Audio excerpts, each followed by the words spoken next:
هذه الحصه الثانيه في كونديد.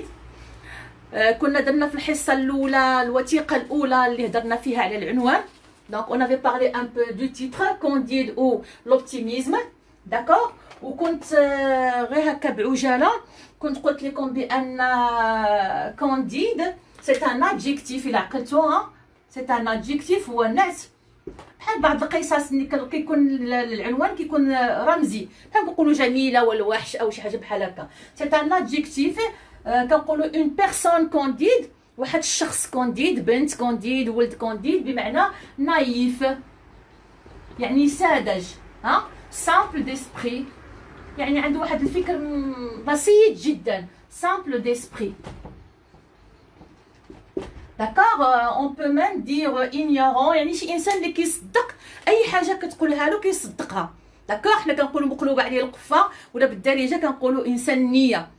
واخا هي النيه شي حاجه اللي هي ايجابيه في الحقيقه، ولكن المغاربه حوروها، كيقول لك هذيك الدري نيه، ديك البنت مسكينه نيه، لانها مخلصه، لانها صادقه، لان ما فيهاش تحرميات وتنوعير، كيقول لك بانها نيه، ولات بحال شي سبه، ماشي شي حاجه اللي هي مزيانه. دونك كونديد سي ان بيرسوناج نايف، ساذج، سامبل ديسبري، كما قلت الفكر ديالو فكر بسيط، ممكن نقولوا سطحي، بلا، داكوغ، سطحي ما فيهش عمق. ان اسبري بلا، كاينه اون سارتين بلاتيتود، واحد النوع من السطحيه في الفكر ديالو، داكوغ، يعني ما كينفدش الاعماق الاشياء ولا هذا. وهذا هو اللي قلت لكم انا، يعني القيمه المضافه اللي غندير معكم انا في هذه المؤلفات، وهي اللي كندير عموما مع التلاميذ، وهو اننا ما نقراوش المؤلف غير هكا سطحيا، ولكن كنحاولوا نشوفوا هذاك الكاتب اشنو بغى يقول لنا ما وراء الكلمات وما بين السطور. Ok, donc on parle de la platitude d'une personnalité. Donc عندنا le personnage principal s'appelle Candide. Donc عندنا العنوان هو في نفس الوقت الاسم ديال الشخصيه الرئيسيه. اذا هذا كيعطينا ديجا فكره على الشخصيه الرئيسيه، اننا غادي نكونوا مع كونديد. وكونديد سي ان جون هوم، هو شاب، سي ان جون هوم، سي ان جون، داكور، سي ان جون هوم.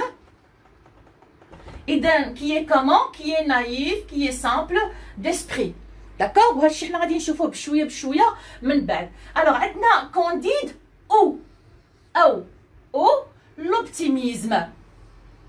وشرحنا شنو هو لوبتيميزم. قلنا بان لوبتيميزم في المعنى العام ديالو هو التفاؤل، ولكن لوبتيميزم كما عطيتكم في لو دوكيمون نيميرو 1، كما قلت لكم هو فلسفه في الحياه، هي نظره في الحياه.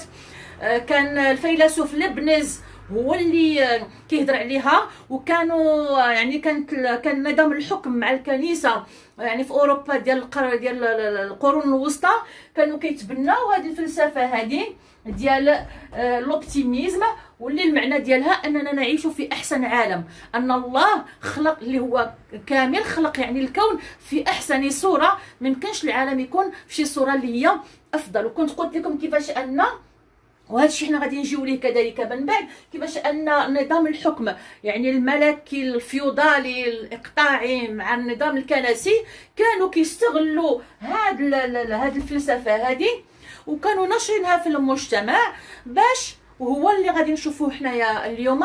يعني الطبقه الفقيره في المجتمع تقول بما انها مؤمنه، داكوغ، تقول بان ربي خلق هكا الكون، داكوغ، ما يمكنلناش نعترضوا عليه ولا نستنكروه ولا نحتجوا ولا. دونك هذا بعجاله ما ذكرناه في الحصه السابقه. جيسبر بيان كو فوز افي كومبري. انا ضروري غادي ندير لكم هذه الارضيه باش من بعد نكون كنهضر ونكون كنشرح لي 30 شابيتر اللي جايين، راه عندنا 30 فصل، داكوغ، وكلهم فيهم كلهم نصوص فلسفيه، كلهم يعني ما يعني بطريقه غير مباشره كيوصل لنا فيهم فولتير مجموعه الافكار الفلسفيه، مجموعه الانتقادات للمجتمع الفرنسي والاوروبي في ديك المرحله هذيك، داكوغ. وما نساوش بان هادو فلاسفه الانوار راه هما اللي جابوا لنا كيما غادي نجيو ليها هنا يعني الثوره الفرنسيه، واللي من موراها يعني عرفت اوروبا واحد التقدم كبير، خرجت به من الظلمات الى النور.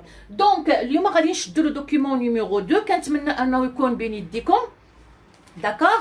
عندنا Candide ou l'optimisme de Voltaire, le contexte. Donc aujourd'hui, on va parler du contexte de cette œuvre. شنو هو le contexte? Le contexte هو السياق. Le contexte هو السياق. داكوغ؟ كيف ما قلنا كما قلت لكم انا دايره واحد لاشين في اليوتيوب كنت بديت فيها غير مع الاولى باك لا باتا ميرفي. اول فيديو فيها كنشرح فيها كيفاش اننا احيانا باش نفهموا واحد المؤلف باش يعني نصبروا الاغوار ديالو لابد واننا نلتجئوا لعناصر خارج النص لو باراتكست ليكسترا تكستويل باش عاد كنقدروا نلقاو مفاتيح باش نفهموا المعاني باسكو سوفون لو تكست ليتيرير الي كودي الا بغينا نقولوا كيكون مشفر. داكوغ كما قلت لكم من قبل انا كنجي اليوم كنقول لكم انا حزينه انا مكتئبه انا هادي كيجي الشاعر ما كيقولكش بحال هكا كيجيب لك فصل الخريف وتساقط الاوراق الشجر والسماء الغائمه وهذا باش يقول لك بانه حزين ما كيقولكش هكا مباشره انت خصك تفهمها. دونك كنهضروا على الرمزيه اللي هي لو سامبوليزم. دونك المؤلف ديال كونديد كله رمزي كله وباش نفهموا شنو باغي يقول لنا كما قلت فولتير ونديكودي وهذوك الرسائل لابد واننا نعرفوا السياق العام ديال اللي جا فيه هذا المؤلف هذا كونديد او l'optimisme. اتفقنا؟ Alors on passe à notre document comme d'habitude je lis et j'explique. صافي؟ امور غدا مزيان كظن ما كاين حتى شي مشكل في الصوت في الصوره كلشي مزيان يلا خير ان شاء الله. Alors on prend le premier document le deuxième document plutôt. D'accord? Alors le contexte. Alors nous avons un premier point le contexte شنو هو les trois ordres de la société française. Alors les trois ordres شنو هما les ordres de la société؟ هي طبقات المجتمع. Donc il y a la société française. D'accord? Alors la société française elle était divisée en trois ordres. D'accord? Donc l'ordre هنا ماشي بالمعنى ديال الامر ولكن طبقات المجتمع les classes sociales. On parle des classes sociales. Les classes sociales. طبقات المجتمع. D'accord? Ce sont les ordres. Donc les trois ordres de la société française.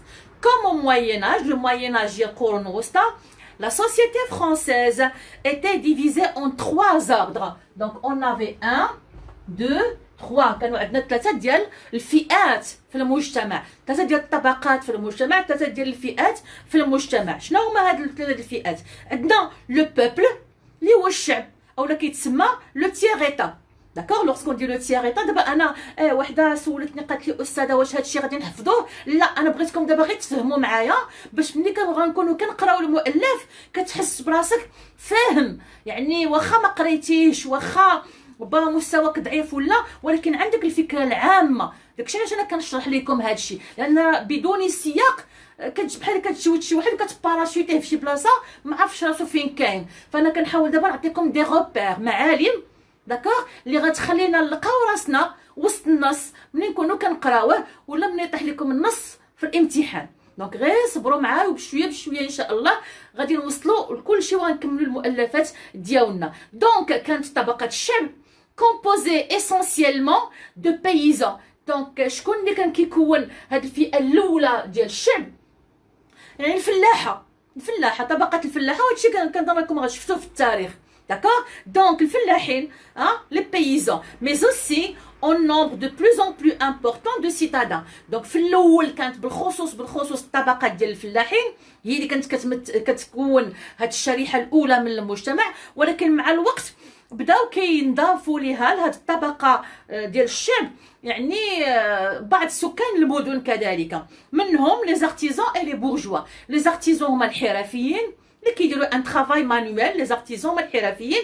لي بورجوا لان حنا غادي نشوفوا كيفاش ان غادي تبان في واحد المرحله في اوروبا الطبقه البورجوازيه كانت غير طبقه النبلاء غتبان الطبقه البورجوازيه في القرن السابع عشر غتبان ديك الطبقه اللي ما عندهاش النبل ديال الاسم داكوغ ولكن عندها الفلوس بحكم ان كانت التجاره وكان هذا يعني ظهرت واحد الطبقه اللي عندها الفلوس ولكن ما عندهاش الاسم الا بغينا نقولوا ولا الاصل. اوكي دونك هذا الطبقه الاولى لو بوبل الشعب لو بوبل هو الشعب. شنو هي الطبقه الاخرى؟ لا نوبليس. لا نوبليس هما طبقه النبلاء. طبقه النبلاء غنطرقوا ليها في كونديد في لو شابيتر 1. لو بروميير شابيتر غادي نشوفوا كيفاش ان فولتير كينتقد واحد النقد لاذع لهاد الطبقه ديال النبلاء. شكون هما؟ composé de personnes nées dans les familles nobles et d'anciens bourgeois. دونك هاد لا نوبليس شكون فيها؟ فيها لي بيرسون نوبل اللي يعني ابان عن جد كيكون عندهم واحد الاصل، كيكون عندهم واحد الاصل. ممكن مع الوقت ما يبقاش عندهم الفلوس ولكن عندهم الاسم، لدرجه ان في لو 17 سيكل ملي ظهرت الطبقه ديال البرجوازيين وعندهم الفلوس، كاين بعض النبلاء كانوا كيبيعوا لو تيتر ديالهم، كيبيعوا الاسم ديالهم، وكانوا برجوازيين اللي عندهم الفلوس ولكن ما عندهمش هذاك لو تيتر كانوا كيشريوه بالفلوس هذاك هذا. الوغ الطبقه الثالثه هي لو كليرجي. لو كليرجي هما رجال الدين، هما رجال الدين هي الكنيسه. لو كليرجي رجال الدين الكنيسه، فيهم لي بريتر لي زيفيك لي موان لي ريليجيوس، جميع الفئات اللي كيكونوا في الكنيسه، من الرهبان من الرهيبات من كلهم الكنيسه. وحتى هي كانت فيها واحد لا هيرارشي، واحد الطبقيه هي براسها. دونك كانوا ثلاثه ديال الفئات، كانوا لو بوبل الشعب الغالبه الاغلبيه الساحقه، لا نوبليس اي لو كليرجي سيتادير ليغليز. ملي كنقولوا لو كليرجي سي ليغليز يعني الكنيسه. الوغ دونك هذه معلومه. المعلومه الثانيه عندنا لو سيكل دي لوميير. دونك حنا ملي كنهضروا على فولتير داكوغ وكنهضروا على المهم ملي كنهضروا على فولتير كنهضروا على الحقبه اللي عاش فيها اللي هي لو 18 سيكل، القرن الثامن عشر. داكوغ لو 18 سيكل داكوغ هو القرن الثامن عشر. الوغ et ça s'appelle le siècle des Lumières. Alors je lis et puis j'explique. Alors le siècle des Lumières. Le siècle des Lumières, le 18e siècle, c'est une période de l'époque moderne. دونك مبقيناش في القرون الوسطى ولينا في القرون الحاليه، ليبوك مودرن الحديثه. داكوغ c'est une période de l'époque moderne caractérisée par un grand développement intellectuel. اهم ميزه اهم خاصيه كانت في القرن الثامن عشر هو التقدم الفكري والثقافي اللي وقع في المجتمع الفرنسي وفي المجتمعات الاوروبيه. داكوغ دونك جو ريبرون caractérisé يعني يتميز بايش par un grand développement. donc un grand développement واحد نوع من التطور في من ميدان، ماشي في الميدان الاقتصادي ولا السياسي ولكن في الميدان الثقافي، في الميدان الفكري. داكوغ intellectuel et culturel. voilà donc الفكري والثقافي en Europe بصفة عامة et en France. حنا كندويو في فرنسا.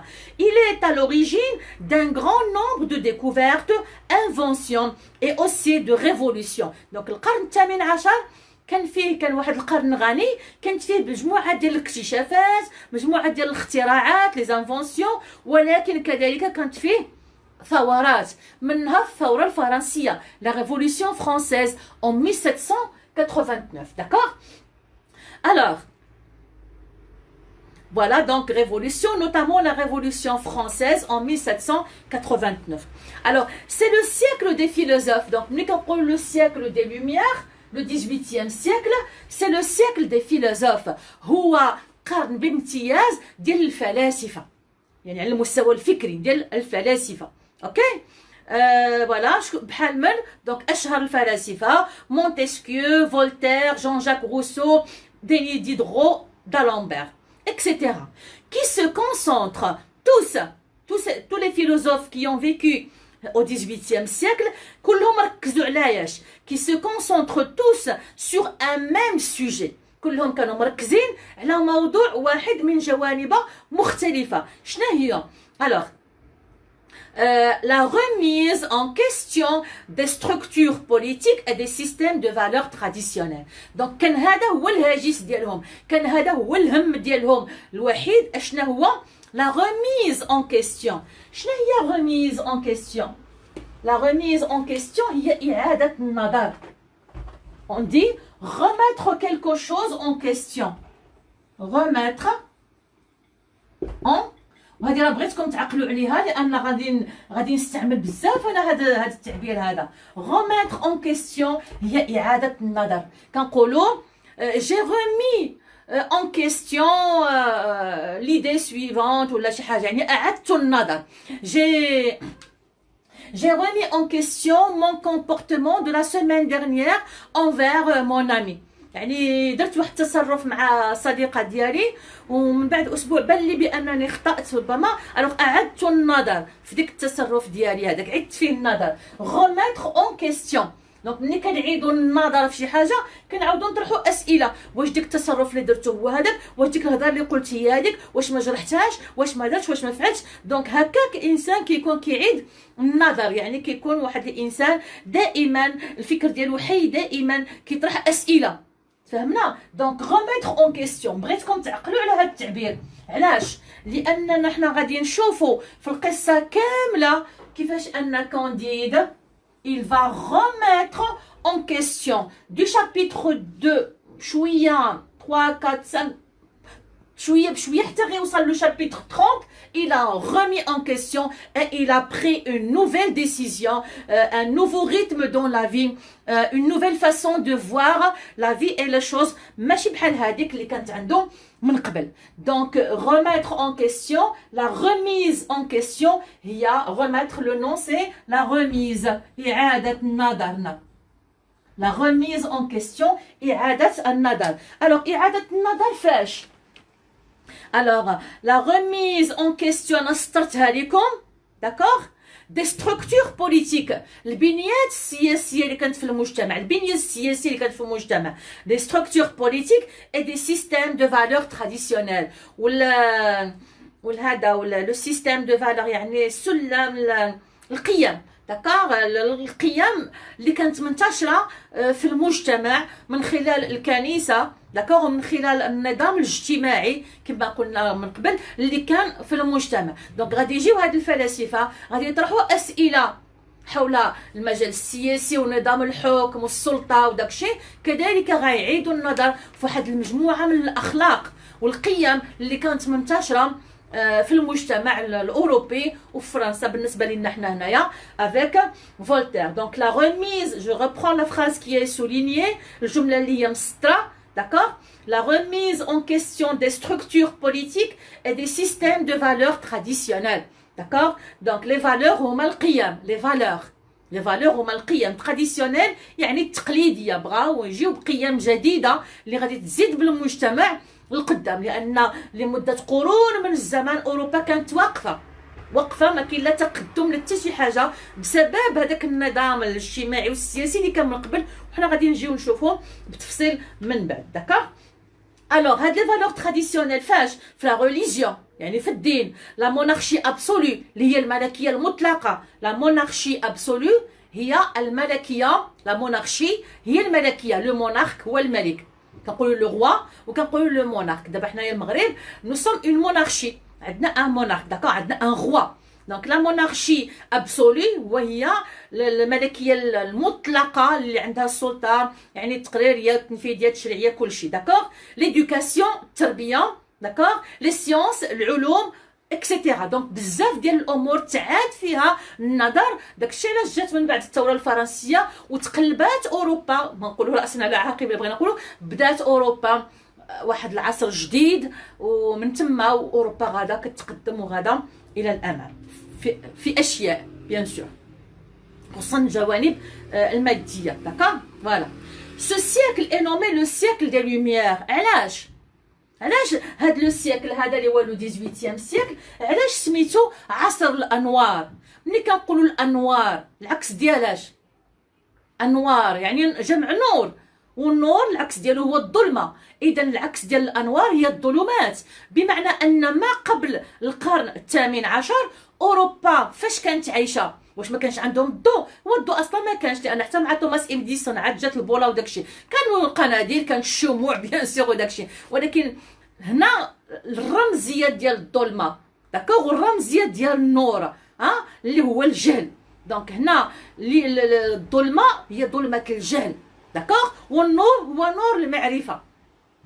اسكو سي كلير؟ وهذا الشيء حتى حنا عندنا في الثقافات ديالنا، كيفاش ان فعلا يعني الانسان اللي عنده علم عنده معرفه يعني انسان كتلقاه منور، منور علميا، منور يعني في العقل ديالو، في الافكار ديالو اكسيتيرا. دونك هادشي غادي نزيد نشرحو مازال ان شاء الله، من غادي نمشيو في المؤلف.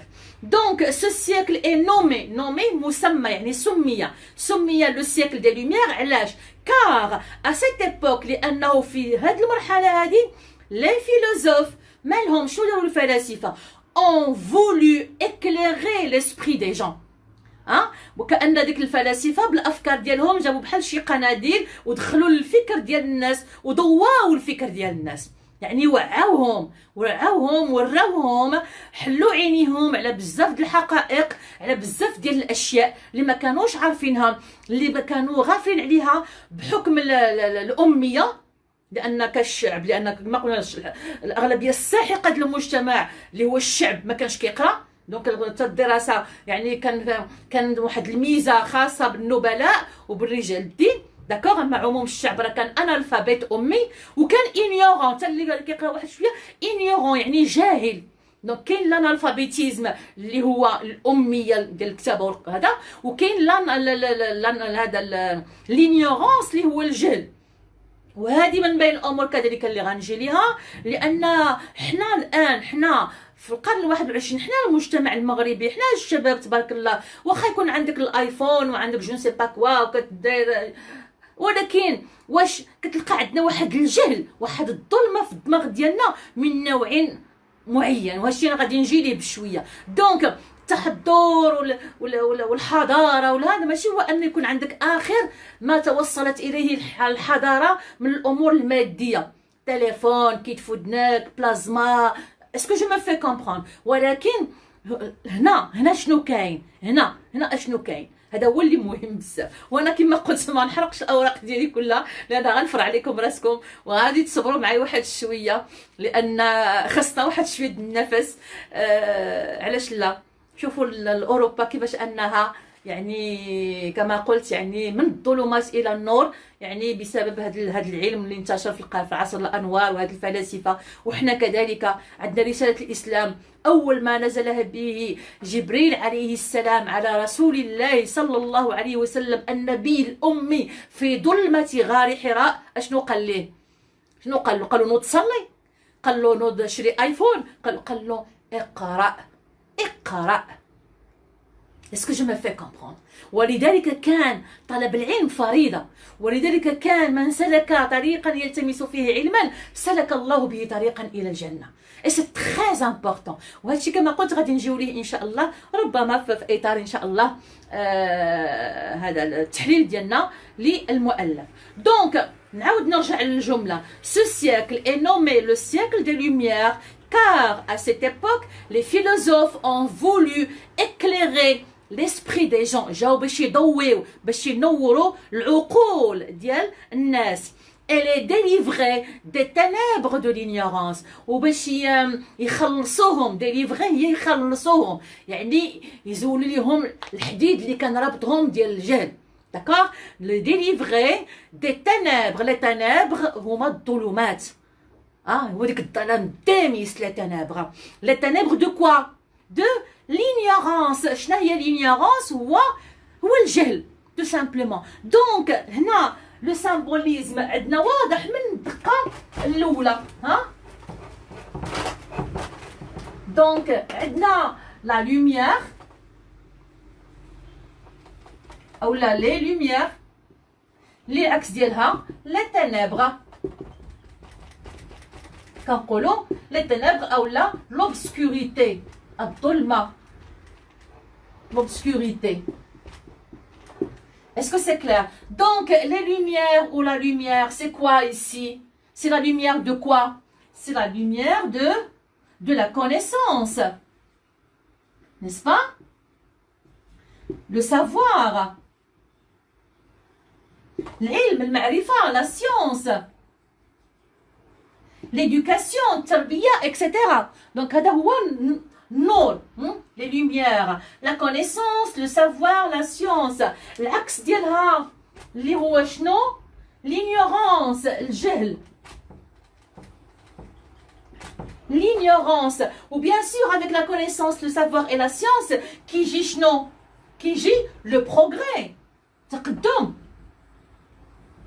qui يجي le développement. Et avec l'ignorance, bien sûr, qui يجي le sous-développement. بحال اللي بقات عايشة فيه دول العالم الثالث من التخلف الفكري اللي كيجيب معاه تخلف اقتصادي سياسي اجتماعي etc.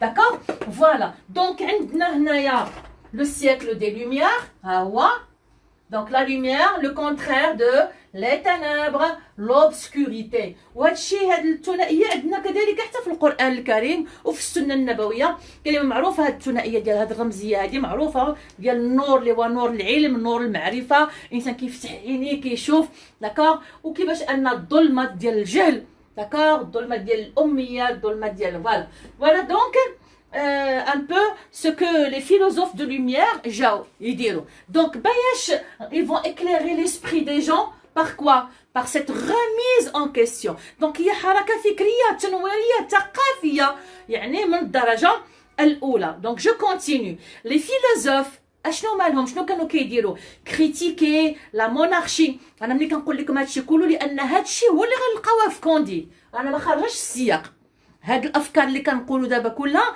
غادي نلقاوها في كونديد كل مره غادي نلقاو حاجه alors les philosophes critiquaient la monarchie absolue donc كانوا الفلاسفه كينتقدوا كريتيكي هي كينتقدوا اشنو كينتقدوا la monarchie absolue de droit divin يعني الملكيه المطلقه اللي كتاخذ الشرعيه ديالها الا بغينا نقولوا من الله divin, c'est l'adjectif qui vient. Voilà, donc je peux effacer ça, je crois. ياك باين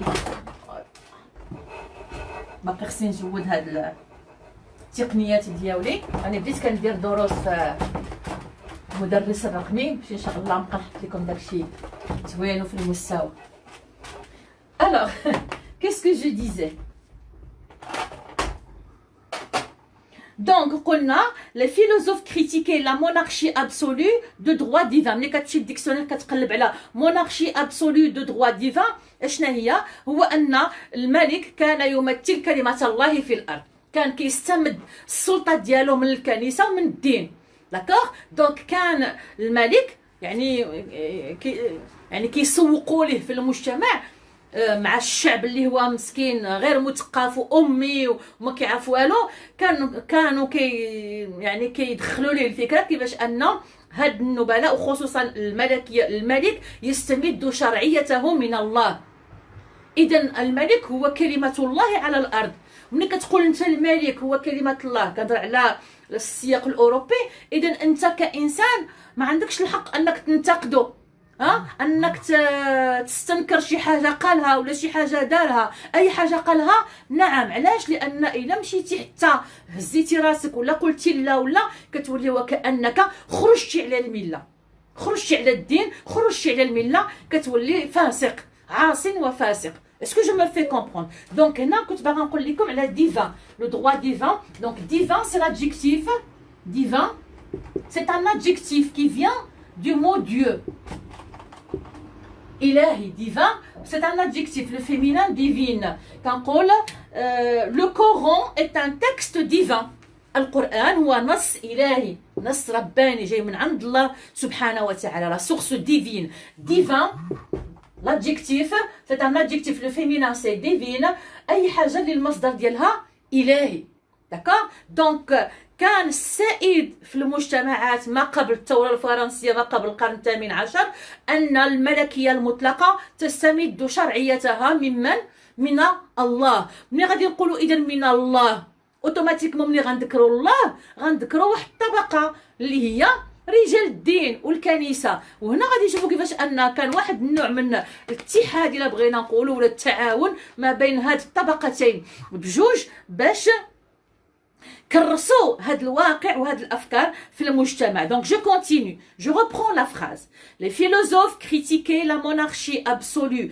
de droit divin et quoi encore et les privilèges excessifs des nobles et du clergé les privilèges هما الامتيازات donc كان الملك عنده سلطه الهيه وكان طبقه النبلاء مع رجال الدين كانت عندهم امتيازات كثيره امتيازات اللي ما كانتش عند الشعب. Est-ce que c'est clair? Ils étaient très riches, ils avaient le pouvoir politique, ils avaient tout. L'instruction, كلشي كان عندهم. L'argent et tout. Donc les privilèges excessifs كثر من القياس. D'accord? كانت عندهم امتيازات يعني بزاف داكشي. Des nobles, les nobles et le clergé. رجال الدين، donc النبلاء والكنيسة. ils هنا هما لي فيلوزوف، هما فلاسفة. ils souhaitaient يعني كانوا كيرغبوا فاش دو نوفو موديل دو سوسيتي، كانوا كيحلموا هاد الفلاسفة بواحد النموذج جديد للمجتمع.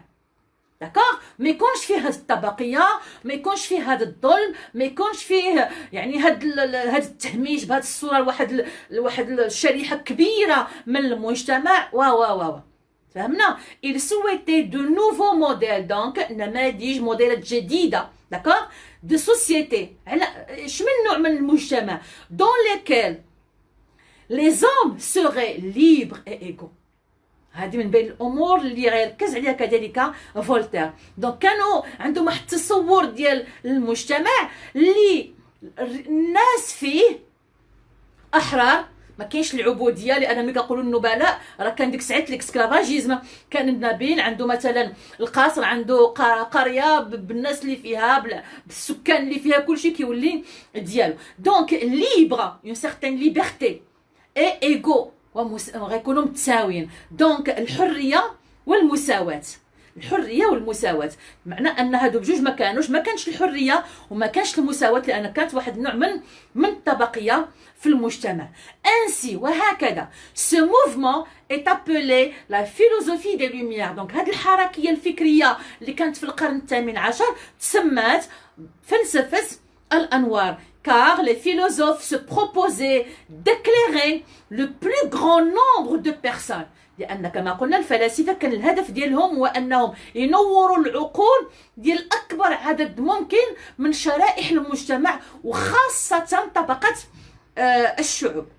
دونك الهدف ديالهم كان أنهم ينوروا الناس في طريقة العيش. هذيك راه ماشي حياة اللي نتوما عايشين. اسكو سي كلير؟ غير غاديين هكا مدرمين وغاديين قابلين بديك الوضع وزايدين. لا، vous devez vous éclairer, et pour vous éclairer vous devez savoir, et pour savoir vous devez lire.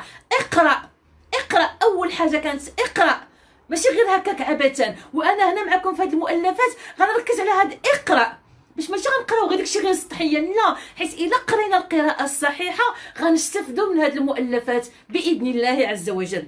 داكوغ، d'éclairer le plus grand nombre de personnes sur la manière de vivre comment, de vivre heureux. دونك لو بونور من بين الافكار الاساسيه اللي دافعوا عليها فلاسفه الانوار، et de fonder une société juste، واقامه اقامه مجتمع عادل، équitable où il y a la justice pour tout le monde.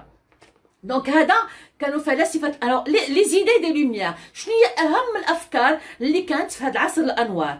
elles ont été diffusées dans toute l'Europe. دونك ملي غادي نجيو نشوفوا حنا هذا المشروع ديال هاد الفلاسفه، كي غادي يديروا ينشروا هاد الشيء هذا، كي غادي يديروا يغيروا الفكر ديال الناس، كي غادي يديروا يوصلوا لاكبر شريحه ديال الناس عن طريق بيان سور نشر المعلومه. خاصهم ينشروا المعلومه، خاصهم يعلموا الناس، يقريوا الناس وينشروا المعلومه. الوغ هاد فلاسفه الانوار داروا واحد المبادره كبيره، واحد المشروع ضخم اللي سميتو لونسيكلوبيدي.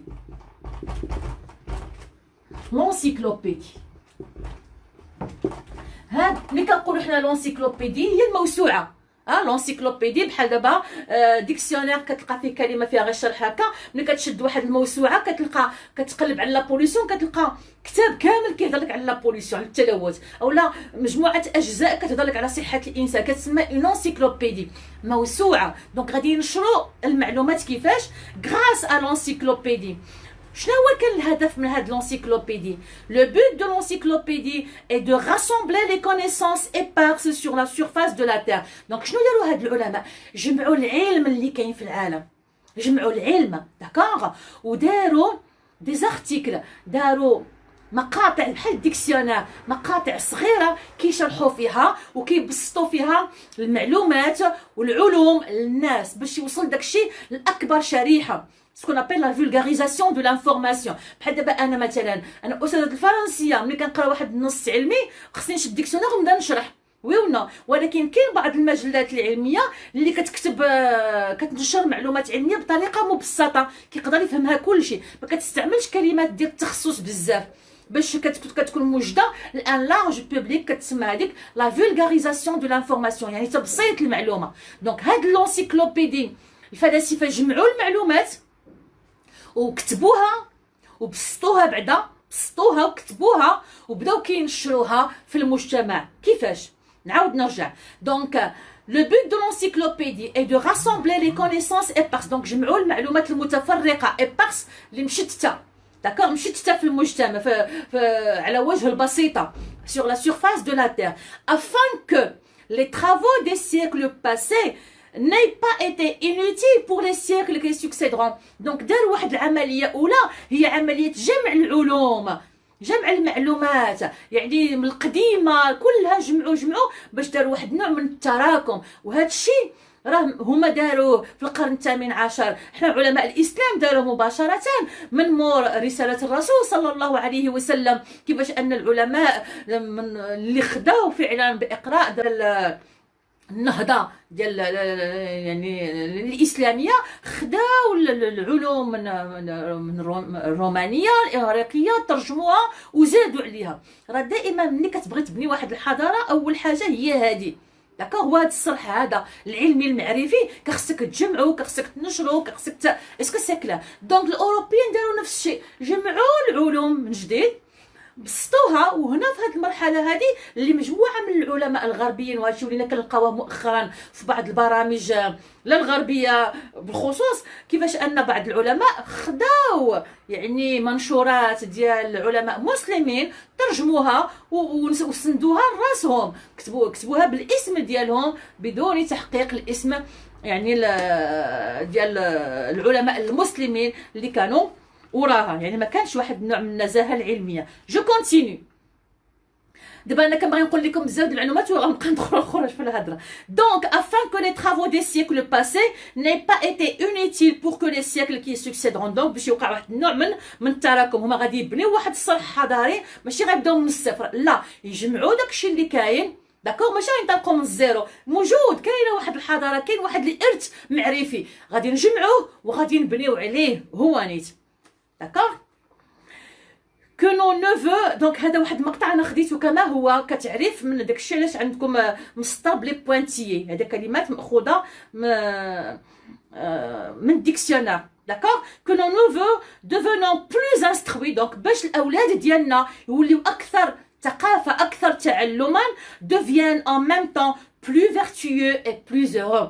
دونك غناخذوا هاد العلوم باش ولادنا الاجيال اللي جايه غادي يكونوا اسعد، غادي نحققوا لهم السعاده، لان التقدم العلمي المعرفي كيجيب معاه السعاده، وكذلك لا فيرتو، يعني غتكون عندهم قيم واخلاق. بلو فيرتيو يعني غتكون عندهم اخلاق وقيم انسانيه.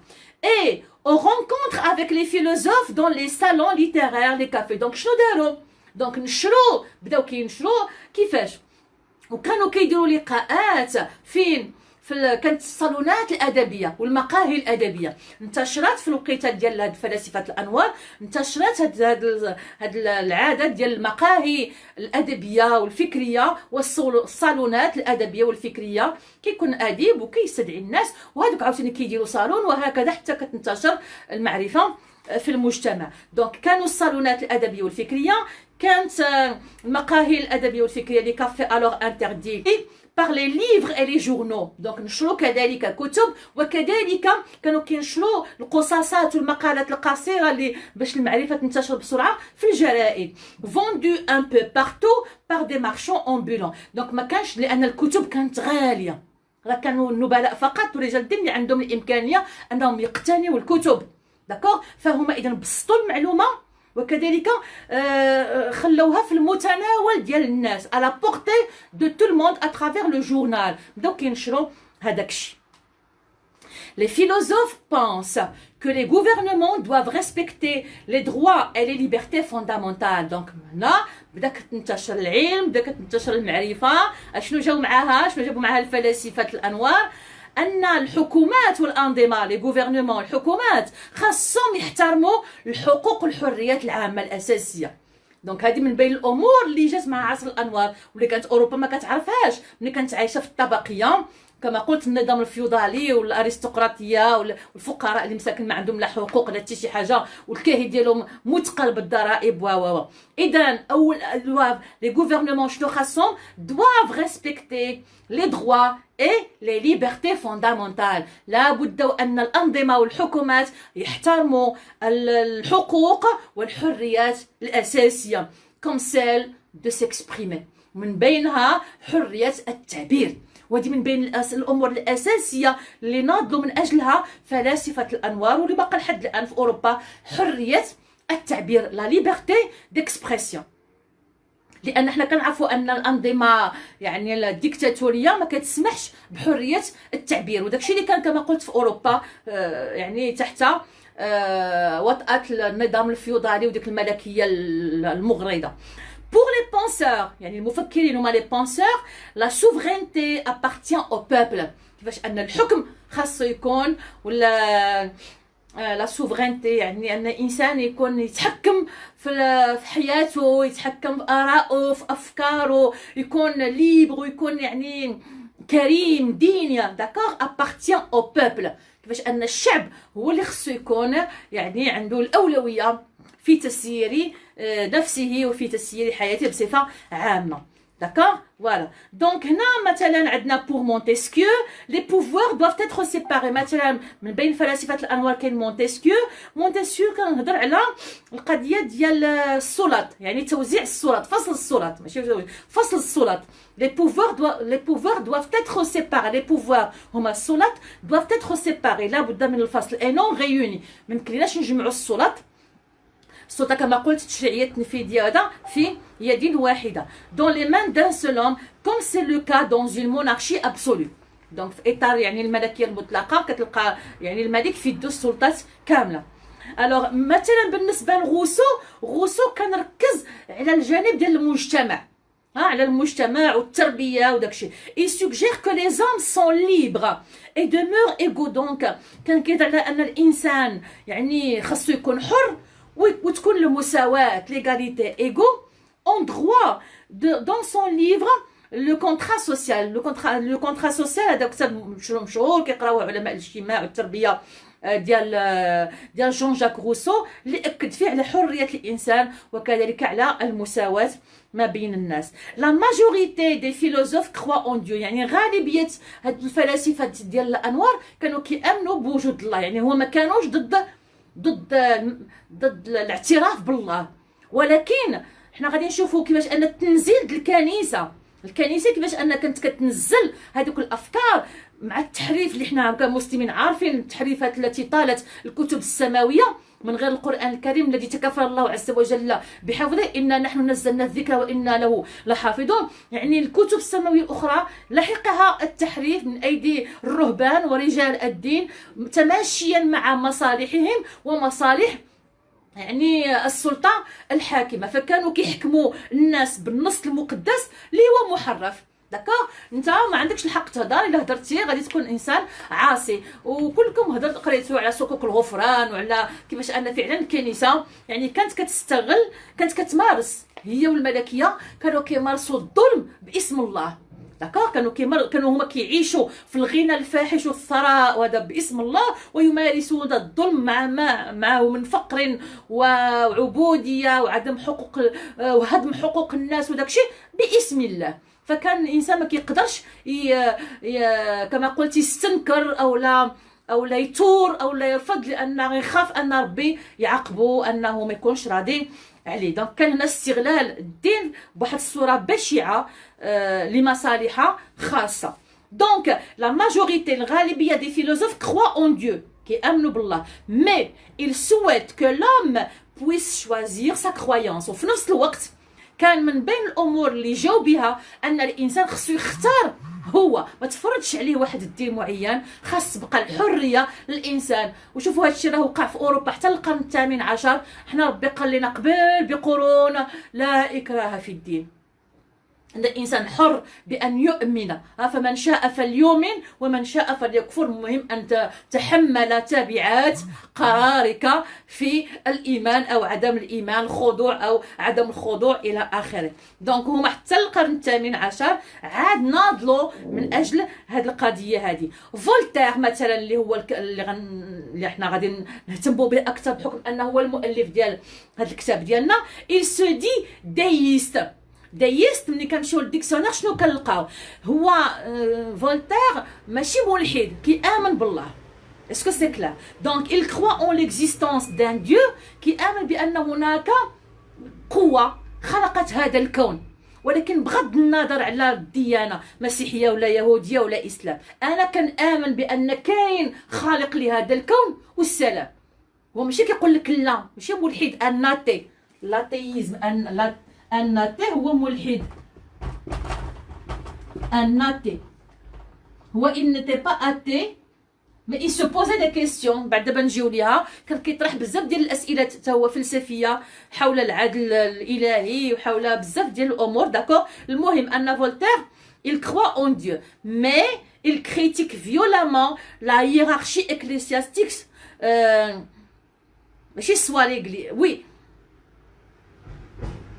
خصنا نديرو هنا اون فيرغول سوا ليغليز. هو كيامن بالله داكور، ولكن كان كينتقد بعنف اشنو هذاك لا هيرارشي اللي كانت في الكنيسه، وكيفاش ان يعني الرهبان حتى هما عندهم واحد الاخر، وكيفاش ان الراهب يعني عنده الحق يتحكم في المصير ديالك، وعندهم ديك لا كونفيسيون تمشي ويغفر لك الذنوب وتشري صك الغفران دي شوز بحال هكا، يعني كيتحكموا فيك وفي علاقتك مع الله. كاين ديك لانترميديير الواسطه، الديانه المسيحيه في هذه القضيه ديال الواسطه لانترميديير باش حنا لانترميديير داكور. دونك في الانترميديير كان دائما رجل الدين بينك وبين المسيحي وبين الله. ماشي بحال حنايا في الاسلام ما عندناش هذه القضيه، عندنا العلاقه مفتوحه مع الله سبحانه عز وجل. ملي كنبغيو نطلبوا الله كندعيوه مباشره، ملي في صلاتنا كنسجدوا ليه ولا كنبداو الدعاء وحنايا في علاقه مع الله عز وجل، ونقولوا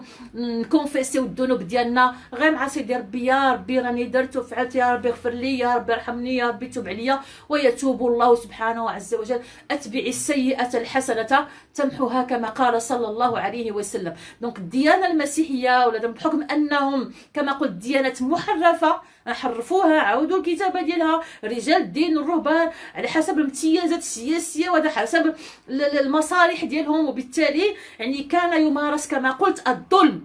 هكا الظلم والفقر، تضييع الحقوق باياش باسم الله، باسم الله. وهذا كما قلت داكشي علاش ملي جات الثوره الفرنسيه يعني في نهايه القرن الثامن عشر، فولتير مات قبل ما تجي. الا كنتو كتعرفوا بان شعار الثوره الفرنسيه شنو كان اقتلوا اخر ملك بامعاء اخر قسيس. دونك جاءت الثوره ضد الملكيه المطلقه وضد الكنيسه، لان بجوج بهم كانوا كيمارسوا الظلم على الشعب قرون من الزمن. والشعوب الأوروبية عايشة في الفقر، عايشة في الهمجية، عايشة في التهميش، عايشة في الظلام من جميع يعني الأنواع ديال الظلام باسم الدين وبسلطة الملك. داكوغ. فمن جات الثورة الفرنسية الناس وعاو والناس فهموا الناس هذا كانت ثورة على الملكية المتسلطة الظالمة المطلقة، وعلى كذلك رجال الدين الذين كانوا يمارسون ذلك الظلم ويحرقون العلماء ويسجنون يعني من يخالفهم وينفون يعني بزاف ديال المظالم كانت ترتكب باسم الدين. لذلك كانت تفهم جيدا ان المجتمعات الغربيه من بعد ولات مجتمعات علمانيه، ولكن حنا كمجتمع مسلم حنا ملي جا الاسلام عاد جات حقوق المراه، حقوق الطفل، حقوق الرجل، حقوق الانسان بصفه عامه، عاد جات اقرا، عاد ولينا، عاد خرجنا من الظلمات الى النور. ويقولنا بفضل الاسلام، بفضل هذا الدين، بفضل القران. اذا حنا ما عندناش مشكل مع الدين ديالنا. لذلك بعض الناس اللي كيقول لك فصل الدين على الدوله هذا موضوع كيبقى السياق اشنا هو السياق الاوروبي، واحد السياق محدد، حنا عشنا العكس ديالو. وبالتالي المهم كما قلت لكم افكار كثيره بالنسبه للناس اللي باقيين يعني يفهموا يقراو يبحثوا في هذا. انا غير كنطرح عليكم اشياء ربما تكونوا فكرتوا فيها شي مره ولا عمركم ما فكرتوا فيها، ونطلب من الله سبحانه وتعالى اننا يعني فعلا المؤلفات بحال هكا يعني تغني التجربه الوجوديه ديالنا والفكريه ان شاء الله عز وجل. دونك نعاود الفقره الاخيره. فولتير se dit déiste, c'est-à-dire بمعنى il croit en un dieu كيآمن بالله، mais critique violemment la hiérarchie ecclésiastique، ولكن كان كينتقد الكنيسه وهذيك الطبقيه اللي كانت في الكنيسه وكتحكم سواء ليغليز. ما كنقولوا حنايا لا هيرارشي اكليسياسيك، شكون هي ليغليز، الكنيسه كان ينتقدها بشده، وحنا غادي نشوفوا فقرات في المؤلف ديالنا في هذا السياق هذا. il souhaite lui aussi quoi qu'est-ce qu'il souhaite، اشنو كان باغي هو؟ لا توليرانس. شنو هي لا توليرانس؟ هي التسامح، وان تتقبلني واتقبلك. فهمنا انك تقبلني لا توليرانس، توليري سي اكسبتي. لا توليرانس اللي هي التسامح، العكس ديال لو فاناتيزم ريليجيو. هذا من بين لي تيم اللي عندنا في كونديد. نقولوا دونك سي لو كونترا دو فاناتيزم. وهذا الموضوع باقي مطروح لحد الان، لو فاناتيزم ريليجيو، الفاناتيزم ريليجيو او لا الاكستريميزم اللي هو التطرف. فوالا دونك بور سو دوكيومون. كنتمنى انني ما نكونش كنت ثقيله عليكم بزاف.